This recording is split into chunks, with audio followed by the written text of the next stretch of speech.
అనుకున్నంత పనే చేశారు భయ్య వీళ్ళు. అర్జున్ రెడ్డికి గెలిచిన ఫిలింఫేర్ అవార్డును 25 లక్షలకు అమ్మి ఆ డబ్బును సీఎం రిలీఫ్ ఫండ్కి డొనేట్ చేసిన విజయ్ దేవరకొండ.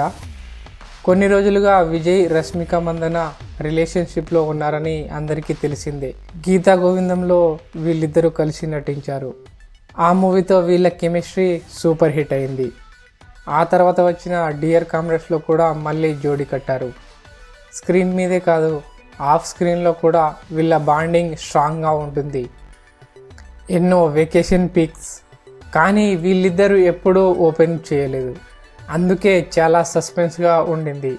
అక్టోబర్ 3, 2023న విజయ్ దేవరకొండ ఇంట్లో వీళ్ళ ఎంగేజ్మెంట్ అయితే జరిగిపోయింది. వీళ్ళ మ్యారేజ్ 2026 ఫెబ్లో ఉంటుందని సమాచారం. కర్ణాటకకు చెందిన రష్మిక మందనకు ఇది రెండో ఎంగేజ్మెంట్. ఇంతకుముందు రక్షిత్ శెట్టితో ఎంగేజ్మెంట్ చేసుకొని వాళ్ళ మ్యారేజ్ క్యాన్సిల్ చేసుకున్నారు. మరి వీళ్ళ జోడీ ఎలా ఉండబోతుంది? కమెంట్లో చెప్పండి.